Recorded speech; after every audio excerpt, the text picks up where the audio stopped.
Welcome to the 10th round of WTSS Season 7. We're at the Lime Rock Park. That's right, we're 1/3 of the way through the season of this 7th season of WTSS. DJ Curtis put it on the pole in qualifying with a time of a 50.920, and no one else through the rest of the session was able to beat it. The entire top 10 were separated by only a 10th in qualifying in one of the closest qualifying sessions we've ever seen.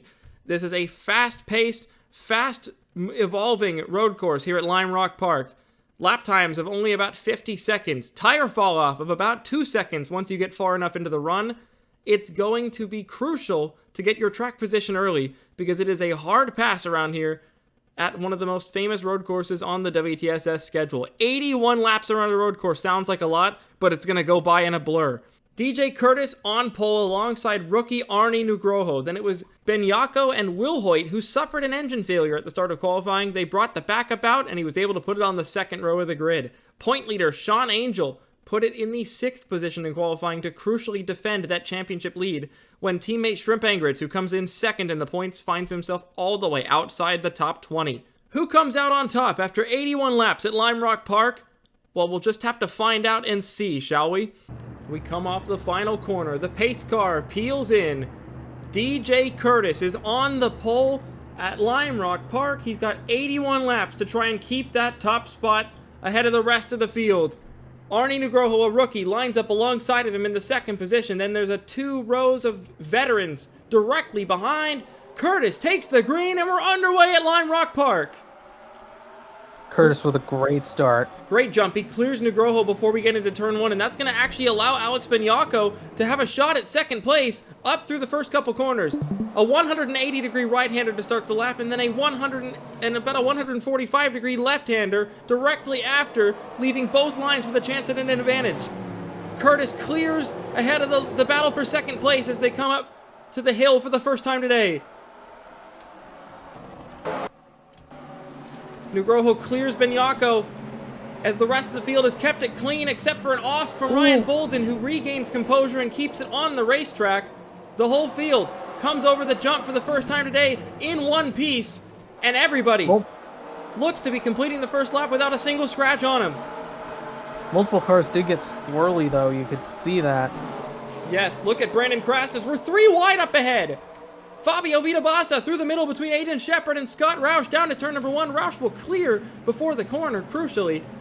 Everyone knows how hard it is to pass on this track, so they're trying to strike while the iron's hot. Yes, speaking of striking while the iron's hot, Jeff McLennan, who started in the 11th position, is trying to take 9th away from Season 3 champ Eugene DeMax, and will do so out of the exit of the right-hander here to come up to the hill at turn 5. Ooh. Yeah, it's very awkward to be on the outside. We're 3 wide coming up the hill. Mitchell Carter is off, nearly catches the guardrail. He's going to drop all the way back to dead last at the top of the hill. We're 3 wide, nearly 4 wide. Sebastian Van Dalen went through the grass to get alongside Alex Constantine and Fabio Vitabassa. Absolute pandemonium at the final corner. Aiden Shepard nearly runs off into the grass, keeps it on the racetrack, and somehow, some way, every single car is still pointed in the right direction.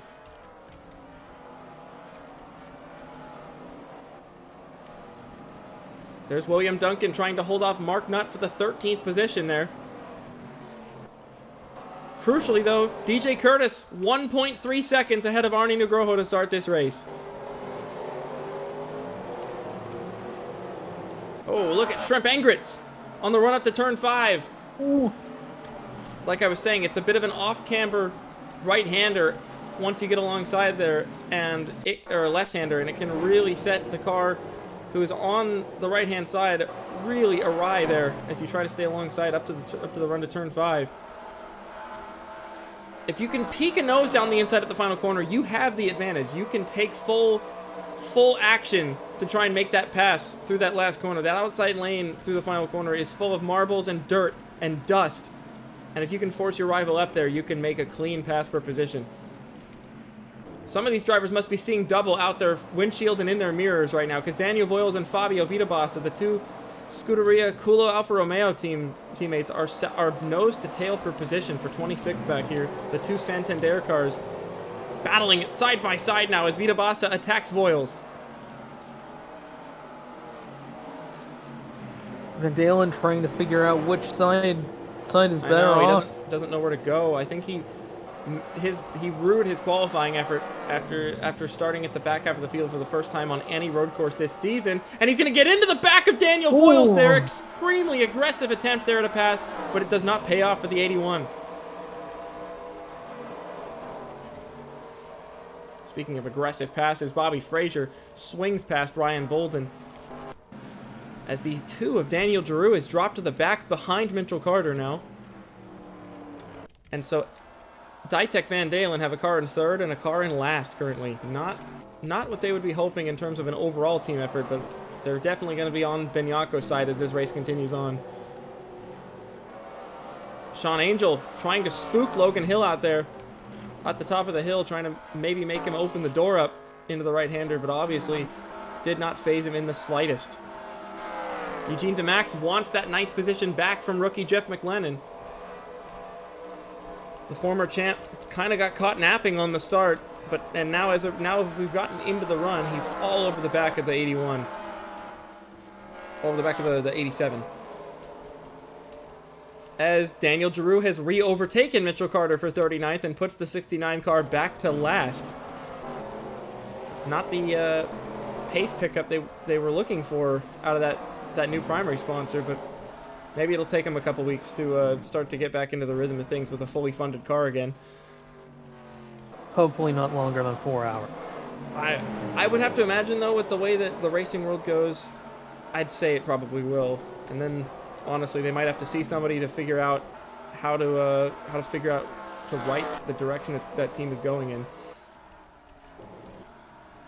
DJ Curtis still out front with a 1.4 second lead. Nobody is turning faster lap times than our top 2 currently, both doing 51.1s. William Duncan has the fastest lap of the race with a 51.0, but he did not turn that lap last time by.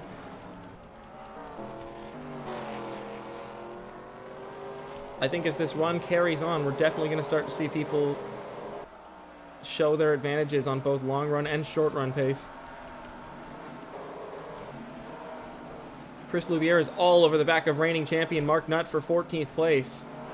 The lowest qualifying of the 4 Mavericks, trying to find something to get up and join the rest of his teammates.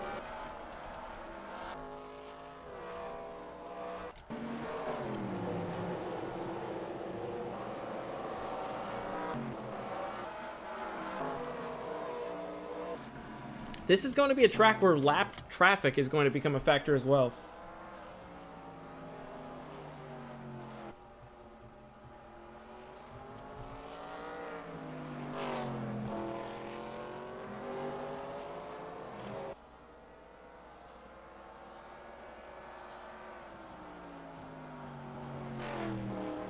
Up the hill we go once again. Lap number 8 already.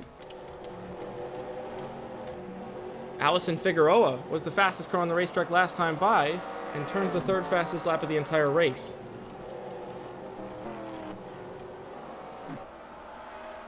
She was your winner at Watkins Glen under immense pressure to steal that victory right at the end.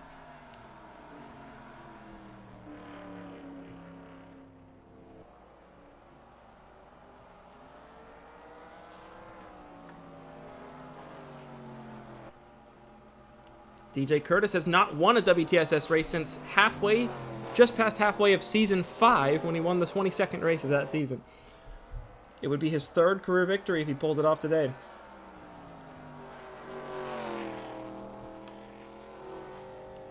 It was already... I definitely noticed that there was some want for Curtis. Absolutely, especially having left the 3rd race of the season last in points. He's definitely wanted to pick this season up off the ground. Oh, there's a battle. Chanarong Wongsuwat and Alex Constantine. Constantine's going to hang on for now in 31st, but definitely not a short track. Definitely not comfortable out there with that 64. We've seen that time and time again these last few weeks.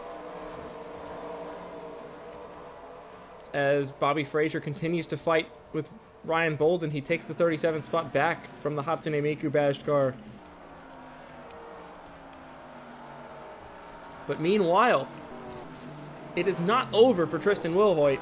He is dealing with some heavy pressure from Yuki Tamura, Allison Figueroa, Logan Hill, Sean Angel, Jeff McGlennon. It is a train of cars back to 13th place William Duncan from 4th place Tristan Wilhoit. Definitely somebody that these guys are going to be eager to find any chip in the armor to find a way through.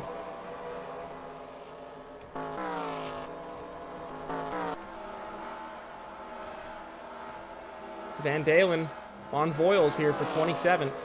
Cannot find a way through so far, but right on the back of him right now. He knows that it's crucially time to go.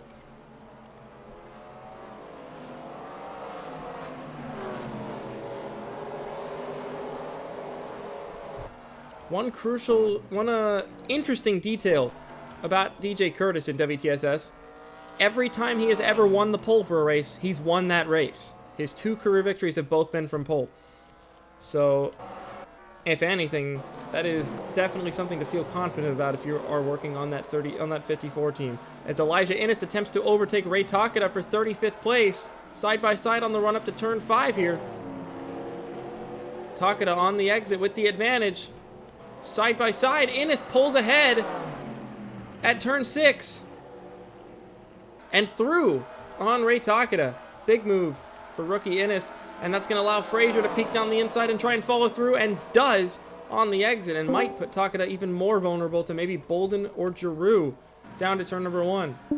Now we're talking about battles for 35th place, which is scraps in the grand scheme of this race, but it's still crucial for every point you get this season, especially for people who have had success this season like Bobby Frazier and Ray Takeda, who both have a win and a 2nd place on the season so far between them.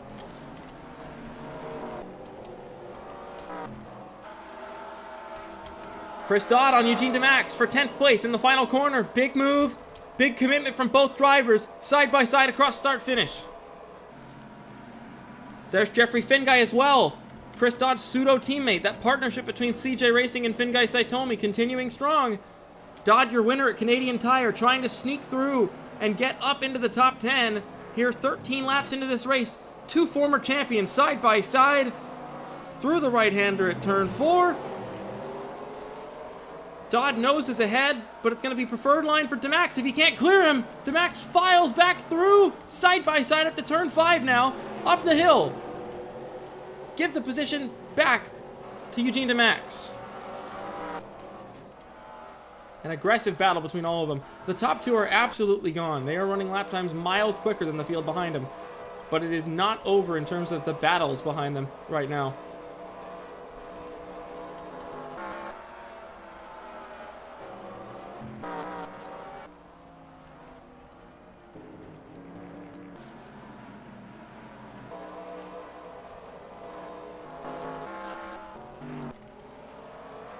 In fact, Alex Bignacco's long run pace looks to be really hurting. He was almost 0.7 of a second slower than race leader DJ Curtis last time by. And even Tristan Wilhoit, who is struggling to keep up with the lap times the leaders are putting down, is right on the back of Alex Bignacco now for that last spot on the podium.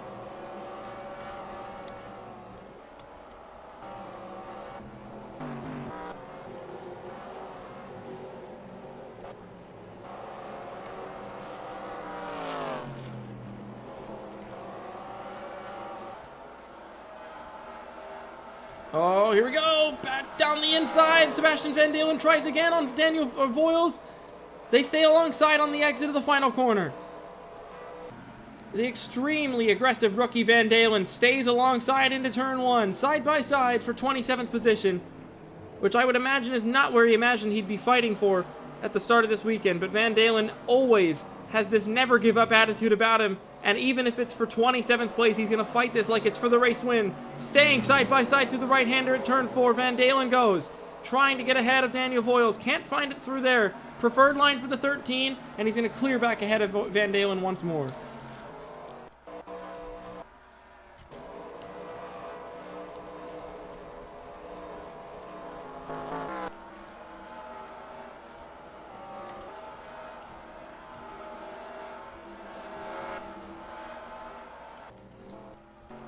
This track is all about completing the move. There's no half measures around here. You cannot just make a move and try to finish it a few corners later. You've got to go for it around here. There's too many places for people to defend the position.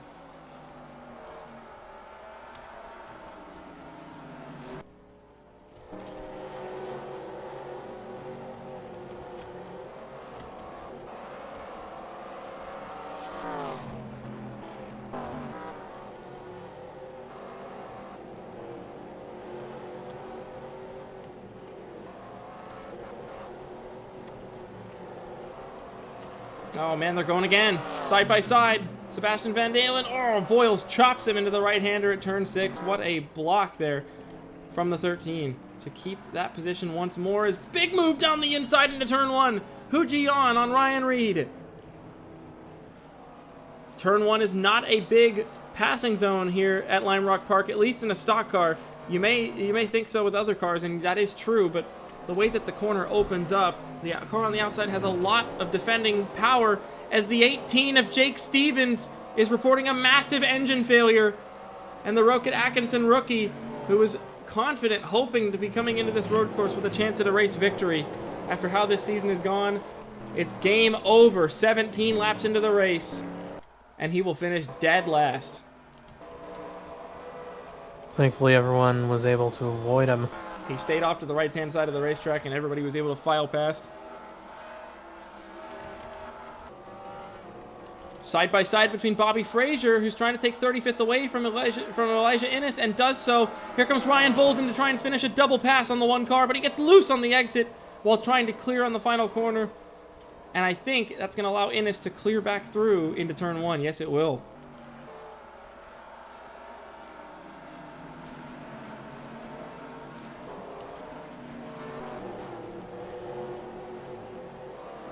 Oh, there's a move. Yuki Tamura on Tristan Wilhoit for 4th place. Side by side. And the 60 is going to sneak through and find a position up in the top 5 with Allison Figueroa trying to follow through on the 17. Bit sideways from the rookie, though. Unable to carry the same amount of speed she would have wanted with that preferred line through the final corner. And into turn 1, it's wheel to wheel. 3 wide back here. William Duncan down the inside on Jeffrey Finguy and Eugene DeMax. It's all popping up at Lime Rock Park. 3 wide has never been recommended around here, but Duncan seems to be confident he can pull it off. Round the outside at turn number 3. Who's going to be there at the next corner? They are still 3 wide, but Duncan will have to back out of it eventually. Yeah, I noticed Duncan. Still trying to fight off of Wilhoit as McLennan. Everybody's going crazy. Everyone's decided now is when we want to go. Figueroa's up to 5th place. Chris Dodd and Jeff McLennan have just absolutely jumped point leader Sean Angel for 8th and 9th. And Eugene DeMax has dropped down to the 12th position now, behind William Duncan. 13th position behind William Duncan and Jeffrey Finguy. And now Chris Louviere's down the inside on Mark Nutt, and Finguy is now making a move on Sean Angel.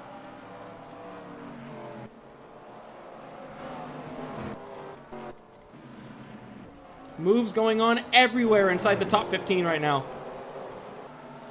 Finguy trying to clear Angel, can't do it. Angel fights back, side by side to turn 5.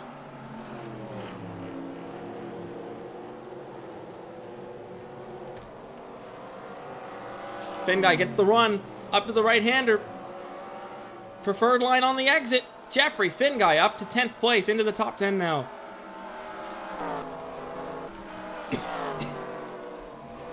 Chris Louviere gets Mark Nutt for 14th at long last and puts him vulnerable to Hu Ji-yeon as William Duncan makes another aggressive inside move at turn number 1.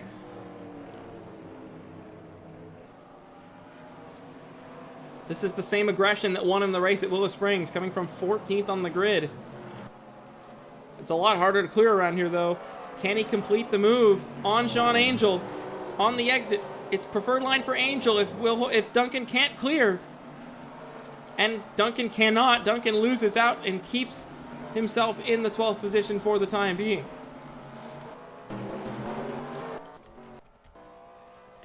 The gap nearly 3 seconds out front. DJ Curtis ahead of Arnie Nugroho. Benyako now dealing with Yuki Tamura, who appears to be the fastest car of the entire top 5 right now, chasing down the leaders.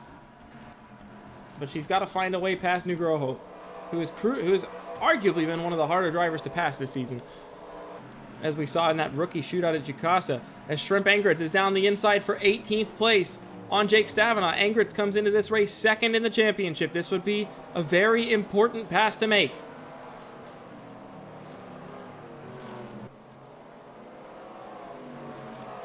He's just not far enough alongside, I don't think. And he might just have to concede way right here. He does, before it gets ugly.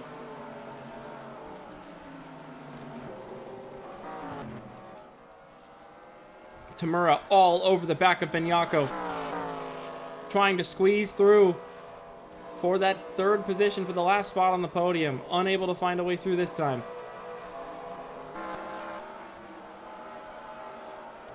And while we weren't looking, Sebastian Van Dalen made the move on Daniel Voiles and completed that pass. He's now side by side with his teammate Fabio Vitabassa to complete a double pass on the Alfa Romeo teammates. Into one, Van Dalen goes alongside Vitabassa for 25th.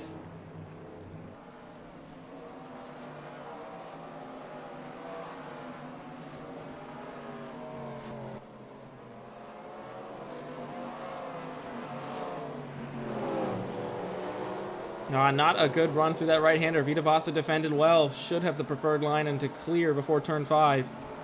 And will.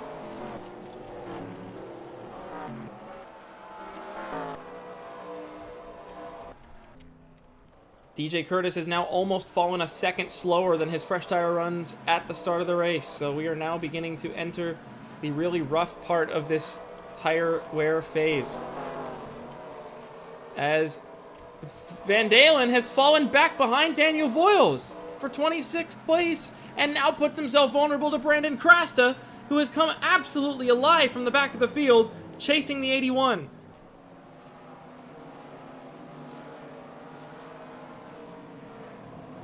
Side by side, the Season 1 champ goes around the outside, but he might put himself vulnerable to Aiden Shepard here if he doesn't complete this pass and doesn't back out.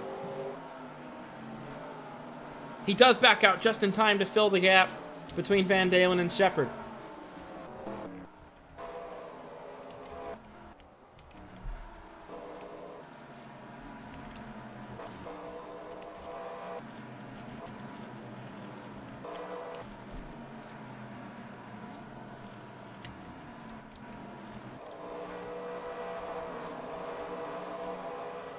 There will be a pit cycle in about 20 laps time here at Lime Rock Park.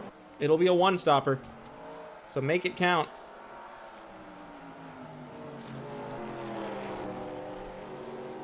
Yeah, not many races are going to be one-stoppers on a road course.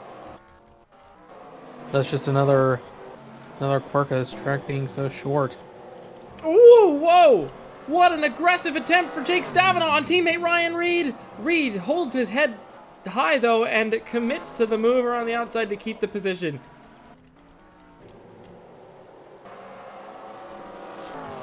Reid, his former team boss, actually, at Reid Family Racing. Now teammates at Roush Racing Enterprises between Reid and Stavanaugh. Benyako is fighting for everything he has left in that car to keep Yuki Tamura and now Allison Figueroa back. The two Roush Racing Enterprise stable pseudo teammates there, Tamura and Figueroa, both coming on really strong as this run goes on, but unable to get past the absolute defensive wall that is Alex Benyako currently.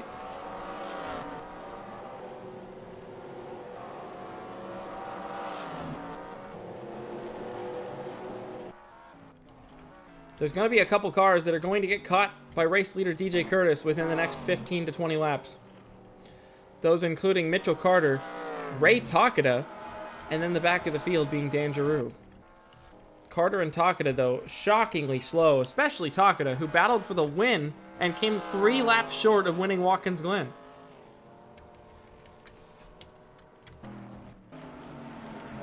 Oh, Yuki Tamura overshoots the entry into turn 5, puts herself extremely vulnerable as they're side by side behind. Chris Dodd and Jeff McLennan for 8th place. Dodd gets the nose in there just in time to put himself on the preferred line for the final corner and take 8th away from Jeff McLennan, and his pseudo-teammate Jeffrey Finguy tries to follow through in the 92 and will for 9th place, even with that loose moment he had. McLennan falls back to 10th after starting 11th place. After a great climb up to 8th before ultimately losing those 2 spots just now. Tamura now putting even more pressure on Alex Bignacco for that 3rd position, the last spot on the podium. Trying to keep as close as possible to the back of the 29. But you almost don't want to be too close, because then you can't react in time if he makes a mistake and be able to cut underneath. You'll have to check up.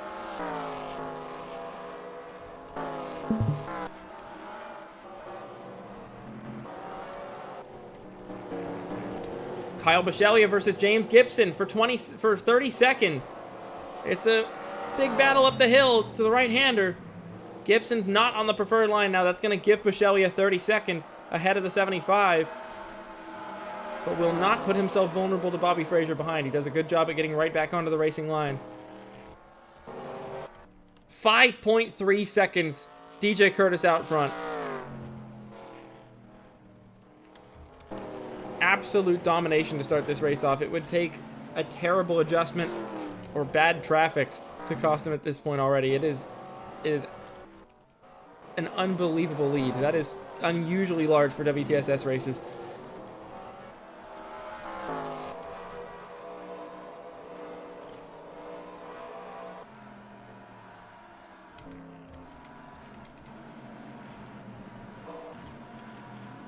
Jeffrey Finguy looks mean quick. He's really the only one still running 51-second lap times out there.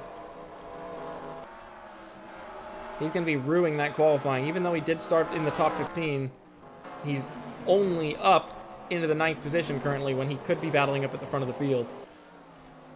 I know that's the way he'll be thinking because he is a racer.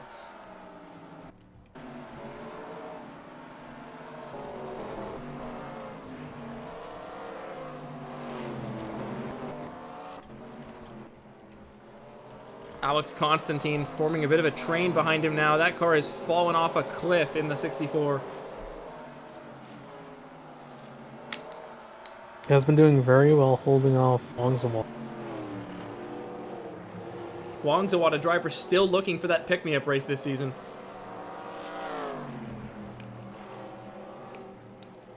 Probably not going to get it today.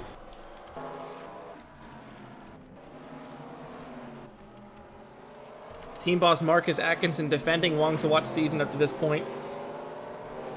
Still only 1/3 of the way through, he argues. And some drivers just take more time to adapt to certain racing types as Yuki Tamura runs wide at turn 5 again, puts herself extremely vulnerable to Allison Figueroa to get alongside up to the hill into turn number 6, peeking down the inside of the 60, her pseudo teammate, finding a way through down the inside and clearing for 4th position. Is that going to allow Will Hoyt to have a chance into turn number 1? Massive head of steam into the braking zone. Can't quite get there.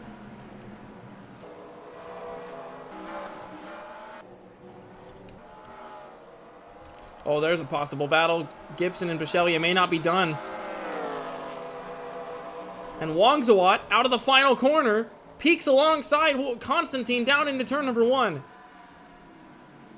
One of the rare turn 1 attempts of this race, actually. Stay side by side. I think it's all but, yeah, wow, that is almost all but complete already. That 64 car is extremely struggling and loses the spot quite easily. Yep. Will Hoyt had to defend from Logan Hill. I just saw the end of what looks like a battle between the two of them there. And loses touch with Yuki Tamura almost as immediately as he caught her.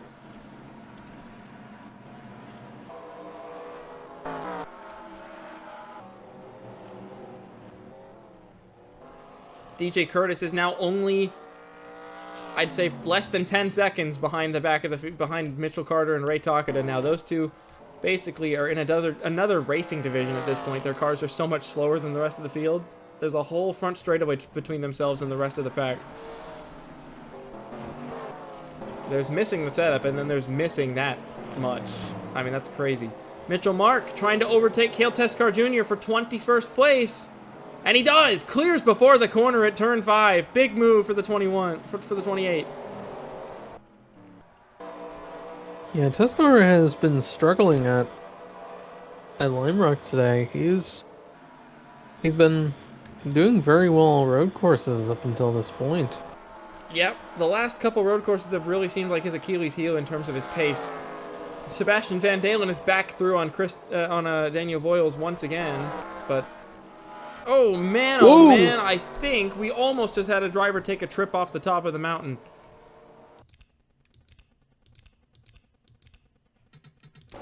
Ryan Bolden, you'll see here.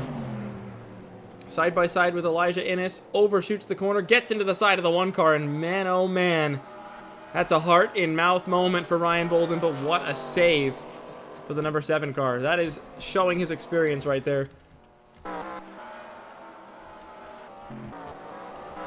Stavanaugh trying again on former team boss Ryan Reid, and this time he's going to complete the move for 17th place. Reid has to give way and loses a ton of speed on the exit and might be vulnerable to both Shrimp Engrits and Roberto Crown Jr. down to turn number 1. Crown Jr. trying to peek down the inside 3 wide, but backs out at the last second. That was a great heads-up decision by Crown. I know it's really tempting as a rookie to make that 3 wide move just because the opportunity's there, but ultimately the smarter decision was made. Engrits trying to clear Reid on the exit. Side by side, Reid defends well. Tries to keep ahead by the time they get to turn 5, but Engrits digs deep. Stays alongside Reid's quarter panel, but the speed off for the 90. I think, no it won't be, not quite. Engrits keeps a nose in there. And Reid might be losing 2 spots in 2 laps, maybe even 3. Oh, absolute disaster for the 90. Ryan Reid is going to lose all those spots. He's going to fall behind Crown Jr. as well. Wow.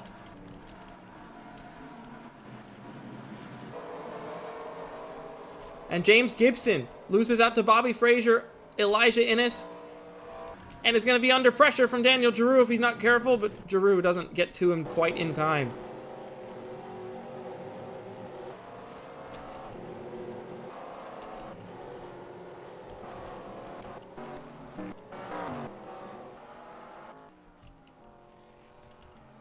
It's the entire front straightaway between DJ Curtis and Arnie Nugroho for the lead. 6.5 seconds now, with Alex Bignacco still barely hanging on to the 3rd spot. 10.7 seconds back, still keeping Allison Figueroa at bay, but only just. Nearly halfway through this 81-lap endeavor here at Lime Rock Park.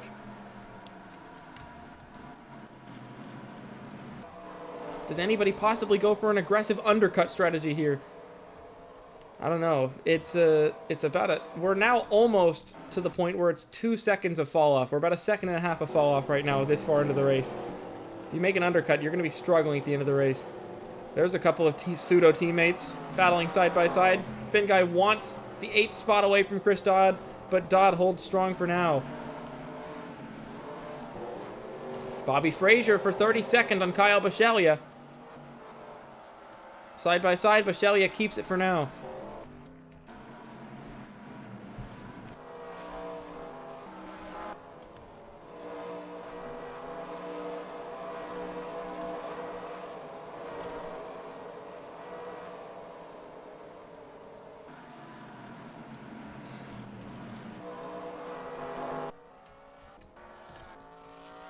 DJ Curtis trying to extend that lead even further. The farther the gap is between the top 2 and the rest of the field, the better his chances of making it work, as I cannot believe that Yuki Tamura did not hit the barriers at the top of turn 5 there. That's about as close as you can get. The better your chances are that even if they make a bad adjustment in the pit stops, you're not going to have to deal with any repercussions from it. I can't believe I'm saying this, but William Duncan has just had a catastrophic engine failure 39 laps into the race and will not see the checkered flag.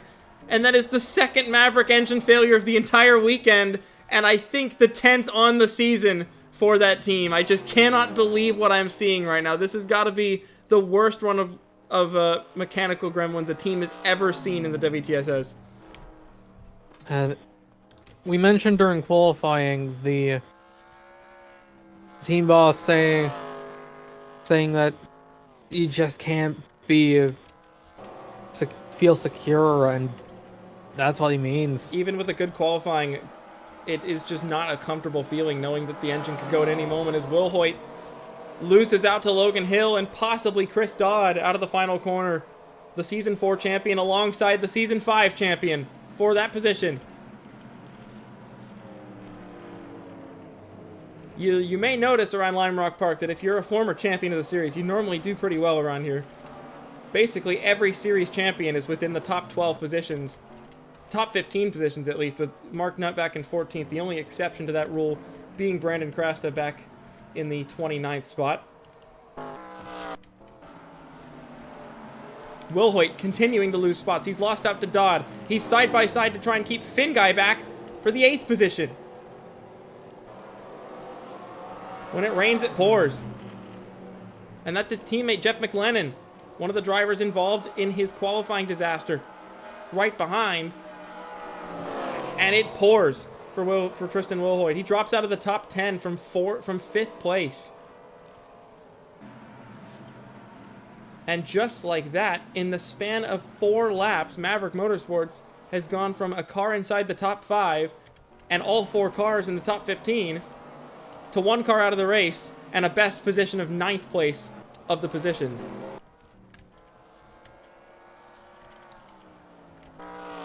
7.5 seconds now. Curtis ahead of Nugroho. Curtis is not catching the Carter and Takeda cars as quickly, but that's just how far the tires have fallen off now. There's not much of a discrepancy between the best and worst cars in the field right now. Halfway has been achieved at Lime Rock Park. At this point, from this point now, pitting will be, you'll have less laps on the tires if you pit now than you did at the moment you pit. So if you go to the end of the race, you won't have to face this much tire wear anymore. But at this point, it really comes down to whether or not you're willing to face this level of tire wear by pitting now and dealing with it at the end of the race, or waiting as long as possible and getting relatively fresh tires to the rest of the end of the race. Yeah, we still have not seen any takers. I would say probably about a maximum of 55 laps you can go without making a stop. You can't save fuel as much on road courses as you can on ovals. There's not really any spots to lift off or coast. So it is basically all push all the time, and as a result, you're not going to see people make it 65, 70 laps on a tank of fuel, even though this is a 1.5 miles long, like some of the ovals on the schedule.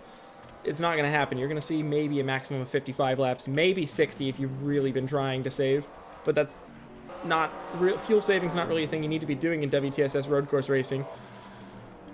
There also, remember, isn't any cautions to help you out with. No, there isn't.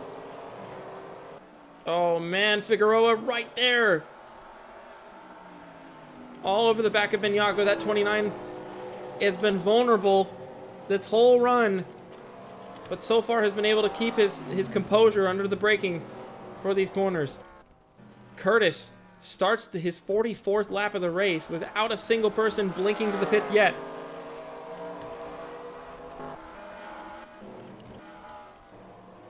Whoever makes the first move is going to feel like Superman on that fresh set of tires. As Aiden Shepard has attacked Daniel Voiles, has attacked Sebastian Van Dalen, and he might be about to make a double overtake here at Lime Rock Park, and he has pulled it off up to 25th place for the former road course race winner in WTSS. Voiles and Van Dalen stay side by side. Wongzawat down the inside on Voiles into turn 1. A bunch of aggressive moves going on at the same time. Still no takers out of the field. Wangzawat trying to peek ahead of Voiles to follow his teammate through. But ultimately, I think Voiles is going to have the preferred line and hang on here as Bishelia now attacks the 64 of Alex Constantine for that 30th position. This is the second time Constantine's been attacked for 30th place. Actually, this is the third time, as there's been 2 engine failures ahead that have put him back into the 30th position. He's going to hang on to it this time. That's the first time he's been able to successfully hang on to the position, as putting the bumper to Alex Bignacco. Allison Figueroa moves the 29. An aggressive attempt at getting 3rd place. Will it pay off? I think it might just. Bignacco's going staying back side on the by outside. side, digs deep on the 98. Yuki Tamura might lose out big as well. Side by side up the hill. And an aggressive move gets paid off with a pass. Allison Figueroa clears Bignacco on the exit to move up into the final podium place. Logan Hill now sweeps down the inside to take 4th, but can't find the grip on the exit. Chris Dodd trying to follow through. Tamura's fallen all the way back into 8th, maybe 9th place. As McLennan peeks alongside the 60 now. Bignacco loses 4th place to Logan Hill. Finguy looking for 6th on Chris Dodd. McLennan on Tamura for 8th. It's all popping off here at Lime Rock Park as we get closer to the pit cycle. The 2 pseudo teammates side by side up to turn 5. Preferred line for Finguy. He keeps alongside and he'll take 6th. Finguy from 15th on the grid clears Chris Dodd for 6th place. At Lime Rock Park, of all places, he has made some incredible forward progress. Tamura back on Dodd to try and get 7th back. Wilhoit has climbed back up into the top 10, past Sean Angel, and is now, we see Angel under pressure from DeMax. Wilhoit now on teammate McLennan for 9th place. Multiple rows of side-by-side here at Lime Rock Park. As race leader DJ Curtis is now within a corner of the back of the field. Almost, if I was DJ, I'd almost make the move to the pits now before you ever have to deal with dirty air or cars blocking you running slower. Just come in now. Yeah, like you might go into dirty air when you get out, but it's not going to last long. Well, and going into traffic with 2 seconds a lap fresher tires than everybody else around you is different than going into traffic with cars with the same tires as you. Though a pit cycle, a green flag pit stop around Lime Rock Park can cost a lot of time. A lot of these guys are going to go a lap down making their pit stop if they pit before race leader DJ Curtis. As another bumper move for Jake Stavanaugh on Hu Ji-yeon. And we have our first taker. Rookie Jeff McLennan is making the aggressive move to the pits first. He was running in 9th place at the time of him pitting. And yes, like I said, people are going to go a lap down. A lot of people are going to go a lap down if Curtis does not pit yet. They will find traffic. Fortunately for them, it won't be... There isn't the possibility of staying a lap down because of a caution coming out. Correct. It is more so having to get past lead lappers the longer they wait to pit, as Constantine loses 32nd to Bobby Frazier and maybe 33rd to Elijah Innes. As Dan Giroux and Ryan Bolden peel to the pits from the back of the field, as Curtis stuck behind Mitchell Carter in the 69 car, trying to find a way through. There are no blue flags in WTSS, as Nugroho peels to the pits, knowing that Curtis is in traffic. Finguy's in. Bignacco is in. It'd be easier to start keeping track of who's staying out, actually. Lots of cars into the pits. Stavanaugh goes another lap. Crown Jr. Oh, Teskar into the back of Mitchell Mark, coming into the pits there. The two Kulo Alfa Romeos, as well as Wangzawat. James Gibson going another lap. Curtis has cleared Mitchell Carter. Is he shaping up to come into the pits the next time around to defend from the rest of the field? Yes, he is. Carter will actually go another lap here under green. But now Curtis is entering an extremely busy pit lane. He's got to keep his wits about him. Make sure that nobody comes out of their pit stalls into him. Scott Roush comes out of his box right behind the 54. Oh! Teskar comes out of his box into the side of the 54 of DJ Curtis, who has to get to his box. Teskar hits the brakes to let him in line. That was crucial, but is there damage that has to be rectified on the side of that 54? Thankfully, doesn't look like it. We'll see, depending on the pit stop time. Should be expecting around a 15-second pit stop for the 54. And it is 15 and a half seconds. They do not feel that there is significant damage on the side of that car and take him back out at a normal rate of pace. Last car to come in is Mitchell Carter. The entire field has now made their pit stop here at Lime Rock Park. Curtis the leader, Nugroho in second. And I can't believe I'm saying this, Jeffrey Finguy is onto the podium in the 92, and Jeff McLennan has cracked the top 5 in the 87.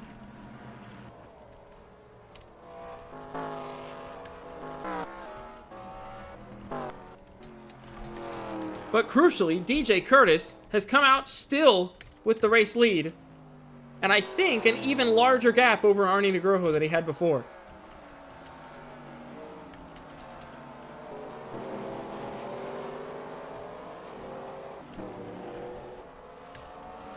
McLennan for 4th place on Allison Figueroa.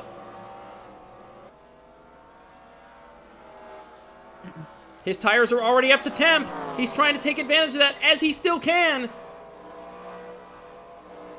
He could not find a way around.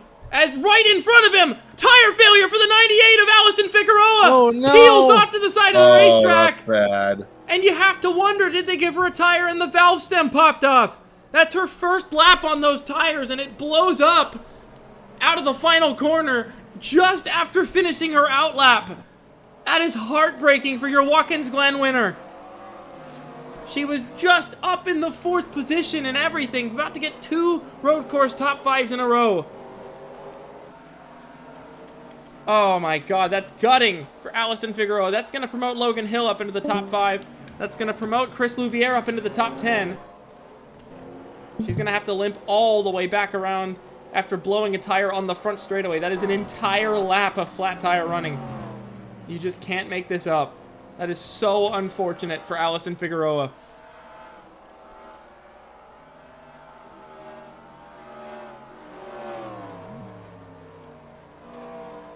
And as she comes into the pits, she will forfeit basically the entire race.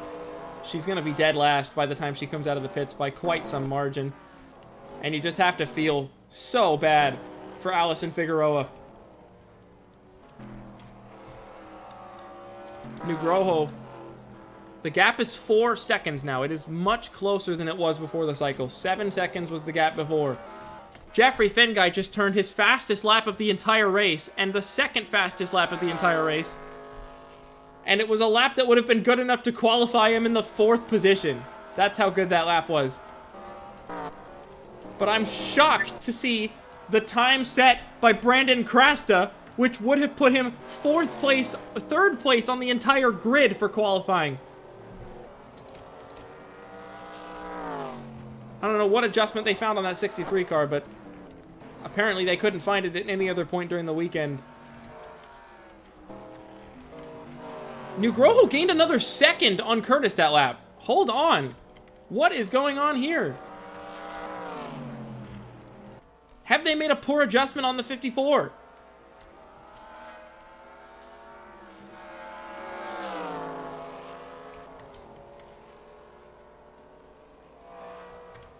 Nugroho making the move on Carter to put him a lap down.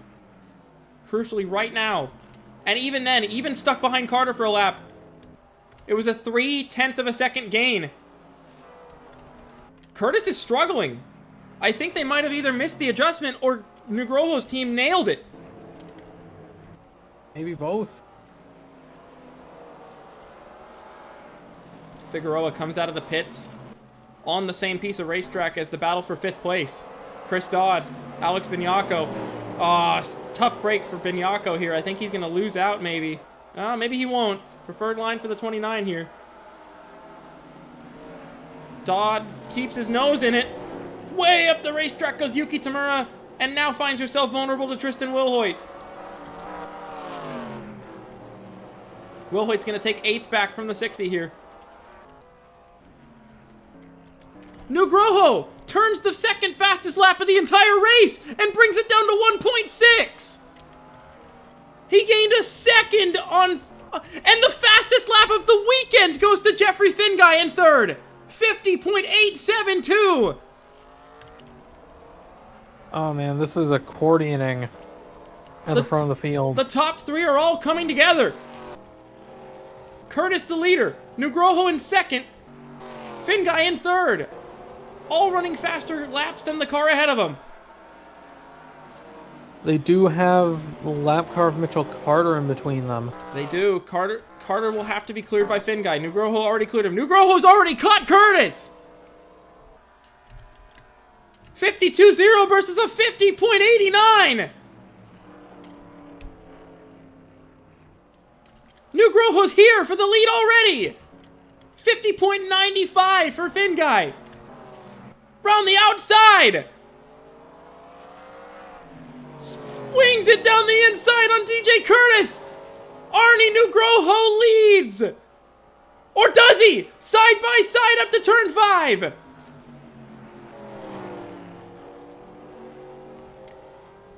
Trying to nose ahead, and he does! The rookie takes the lead, lap 57! God, Curtis did not let that go without a fight, but unfortunately, I don't think there's much he could have done. Does he have damage possibly from that contact in the pits? Is that what's holding him back?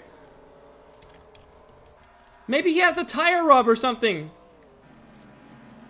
Finguy sets another fastest lap of the weekend!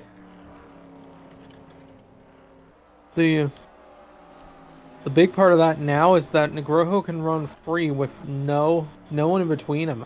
No one. The Finguy has to get past Curtis and Carter here. Yep, definitely.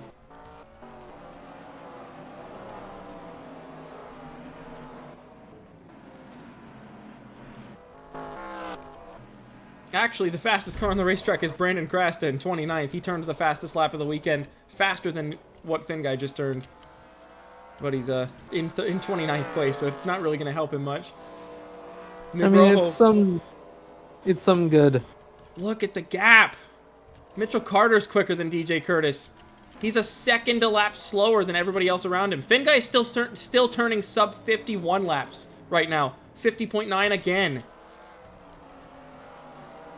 He needs to make quick work of both these guys right now. This is the most crucial set of passes of his entire season up to this point for Jeffrey Finguy. Get past Carter quickly and make sure you don't get held up too long by Curtis.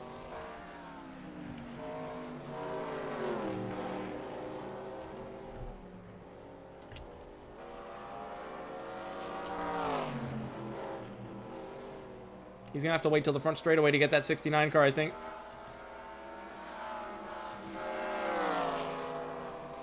And he can't. Got stuck in the dirty air there. 51.2 for Nugroho. 51.4 for Finguy. We're approaching 20 laps to go in just 2 laps time. With a 3-second gap, he's going to have to make quick work now. Lap traffic may become a factor for race leader Arnie Nugroho, actually, as Constantine, Innes, and Takeda are having an all-out war for 34th place.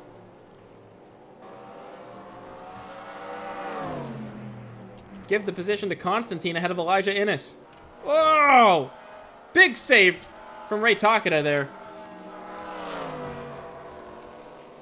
And we'll clear through for 35th on Elijah Innes.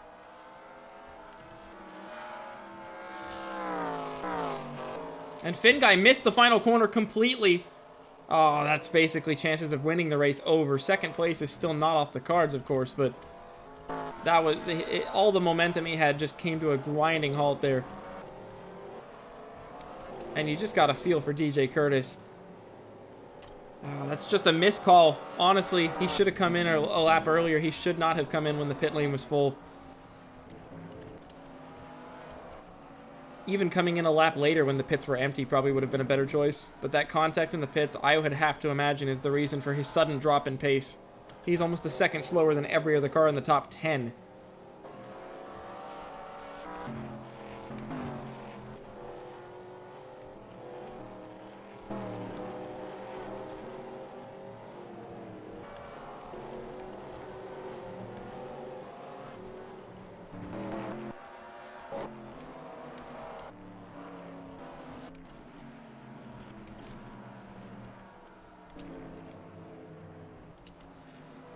.20 laps to go at Lime Rock Park for Arnie Nugroho.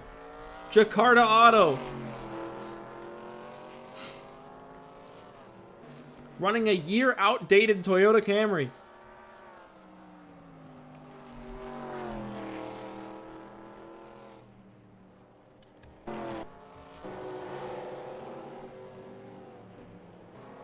Curtis struggling hard to keep that second position.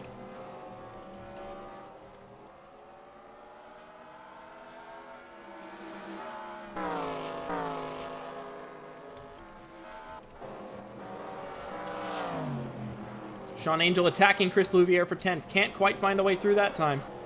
Championship leader starting to get urgent to get back into the top 10 here.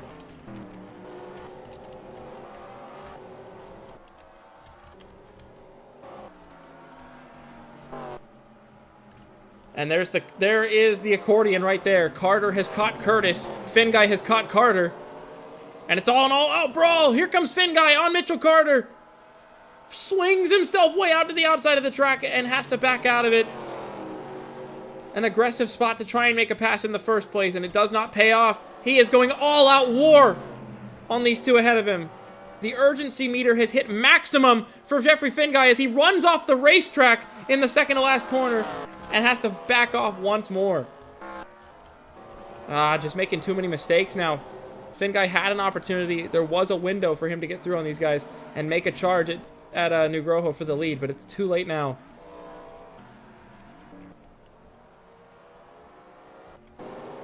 Look at this battle back here. Still three-way fight for 34th between Konstantin Takeda and Innes. They were nearly three wide again.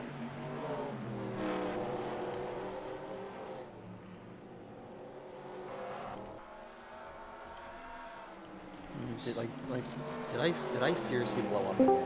Another engine failure, yes. I'm just so dumb. I cannot remember to save my life what the count is on the mechanical failure number for your team, but it's either 8, 9, or 10. I cannot remember though. Too many. Oh yeah, for a 10 races into a 30 race season, that's way too many. Yeah. That is an unhealthy amount. Jeff McLennan from 12th on the grid has climbed up into the 4th position now and is chasing this battle for the podium places as Finn Guy whips it around the outside of the lapper Mitchell Carter to try and chase after second place Curtis. Curtis struggling hard, nearly a second a lap slower. And that third career victory is going to come up just short.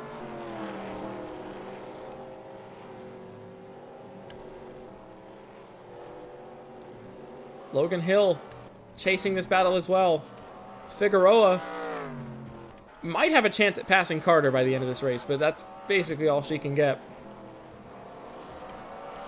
As Louviere no longer has to deal with Angel for 10th place, as Eugene DeMax has cleared the 58 for that 11th position.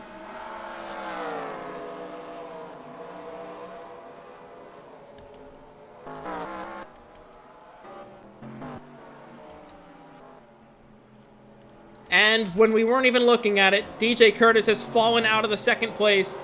Jeffrey Finn Guy takes second place, 7 seconds behind Arnie Nugroho for the lead. And soon, here comes the rest of the brigade.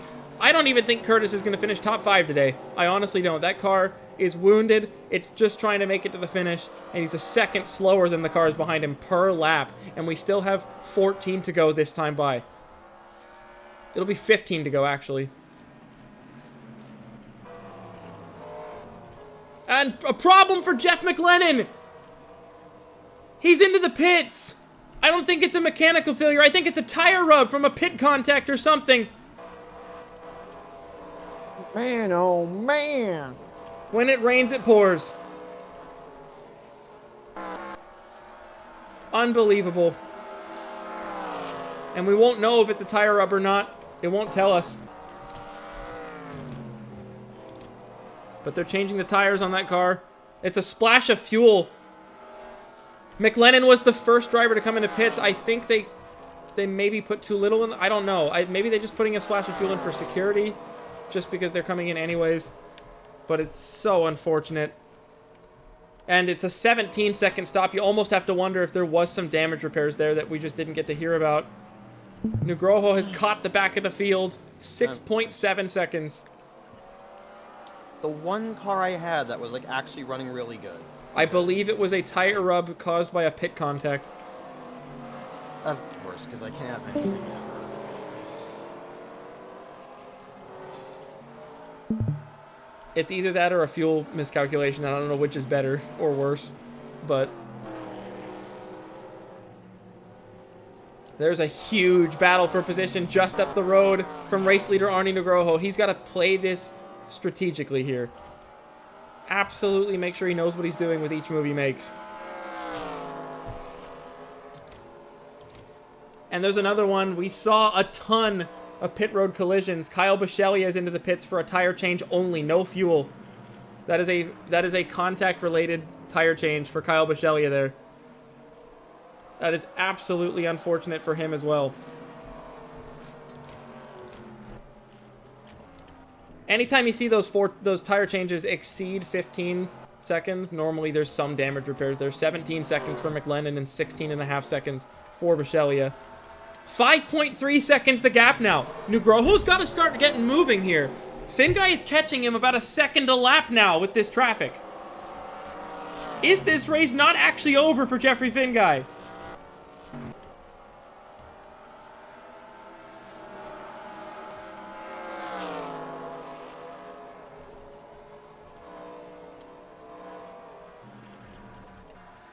Nugroho's got to get a move on. He just has to. He's got to force something to happen. That line of cars is not helping his cases. It's 4.2 seconds now. It was another 1.1 lost. He's going to lose himself the race if he doesn't start making moves on this traffic. And maybe that's that inexperience of being a rookie that's really hurting him here, as Innes makes an incredible move on Ryan Bolden. And they almost make contact, Takada and Bolden. This is right in front of the race leader. What do you even do? You're a rookie. You've never been in this position before. You don't know how to clear traffic. And they're making it extremely hard to do so, even so. I think even an experienced veteran would have trouble deciding what to do right now. Nugroho fires it down the inside aggressively on Ryan Bolden. And I think it might pay off. But look at how close Finguy is now. And a massive tire failure for James Gibson. That's just up the road from the race leader. That is. There's Nugroho. And there's Finguy. 1.9 seconds now. Nugroho has cleared Ryan Bolden. That's an incredibly crucial overtake there to get past at least one lapper. That will force Jeffrey Finguy to make at least one overtake on a lap car.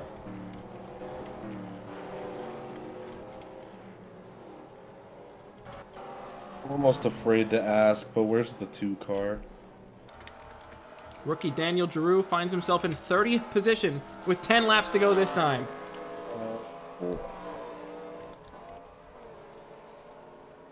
Finguy's got to make it now. He's got to make it now on Ryan Bolden. The gap stays at 1.9 seconds, and he's unable to get alongside the 7 into the corner, but he finds it through the mid-corner, sneaking underneath the 7.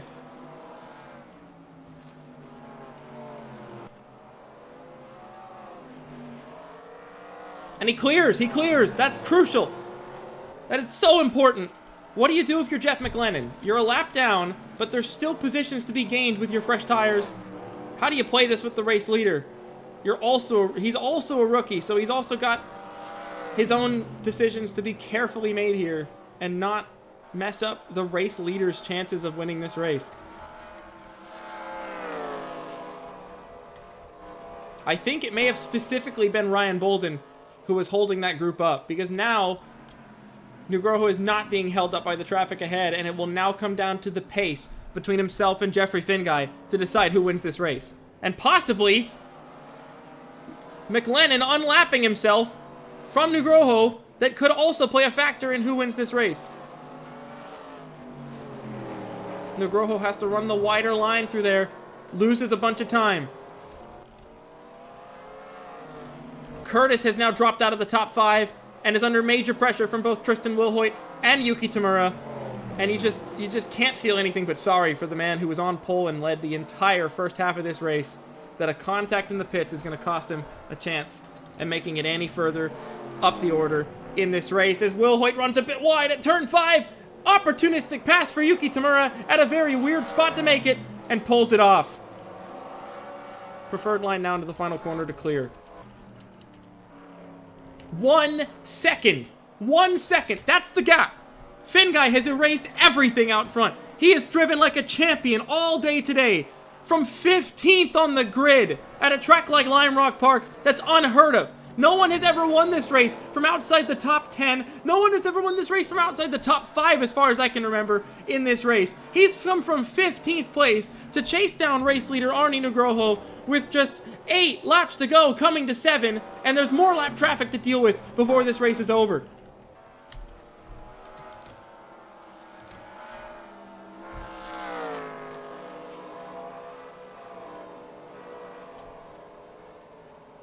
And that's Shrimp Engrits, that's second in points, Shrimp Engrits, coming out of the pits, right in front of race leader Arnie Nugroho. Another lapped car to deal with for Nugroho as Finguy cuts it to 9/10.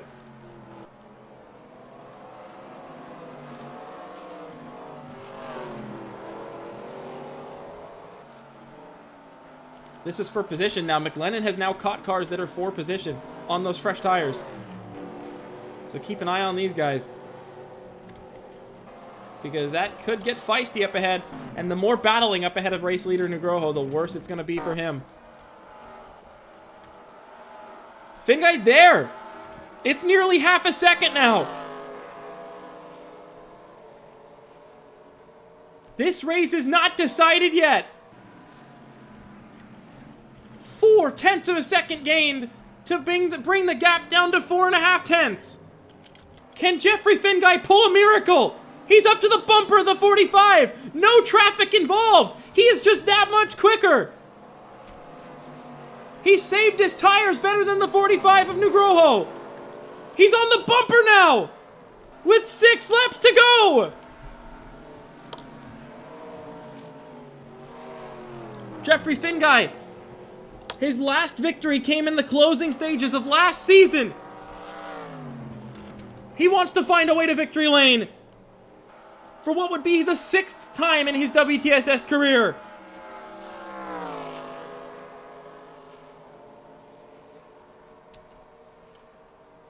The gap stays about the same. 4/10 now instead of 4.5.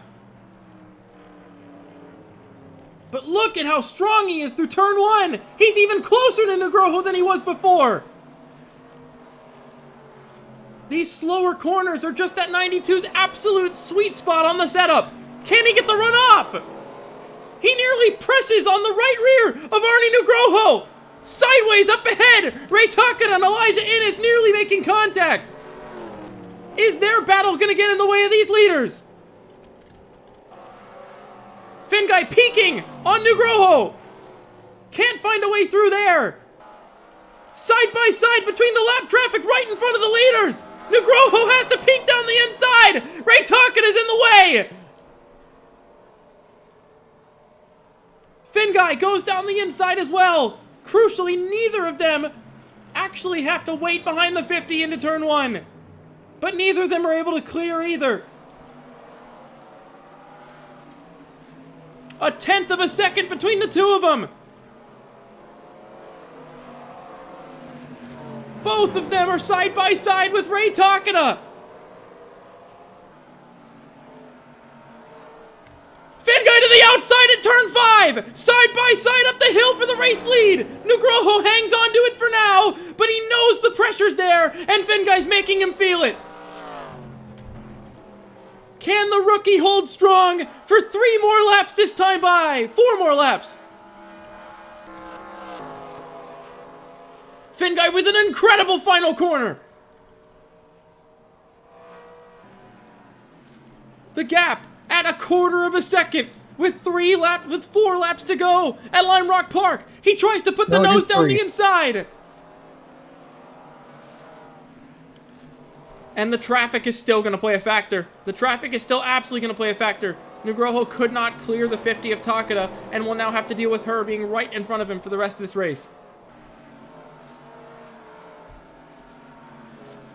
Watkins Glen came down to the absolute dying moments to figure out who won the race. Finguy gets a little bit over-aggressive and overshoots turn 5, giving Nugroho a bit of breathing room. Is that what Nugroho needs to regroup mentally here?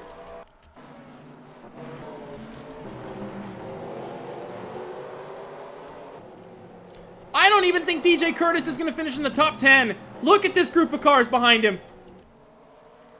They've all caught him just now. Will Hoyt, side by side with Tamura. Tamura's through. Here comes Louviere, his teammate. Angel on to Max, possibly, not quite. But that's not the battle we're going to be focusing on, because Jeffrey Finguy has gotten back up to the bumper of Arnie Nugroho with 2 laps to go.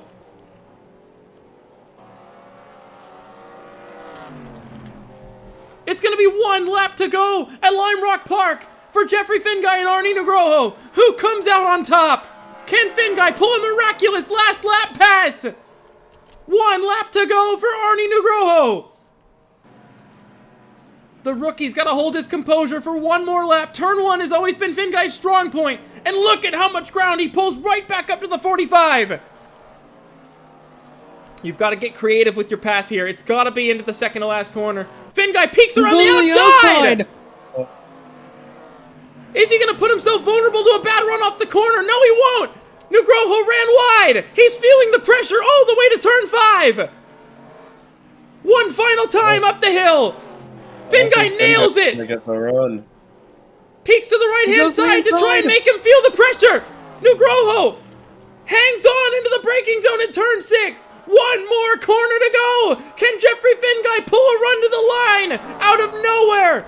No, he can't! Maybe 1 more lap he would have got there, but Arnie Nugroho gets his first career victory, barely over the veteran Jeffrey Finguy. Logan Hill is going to come home on the podium.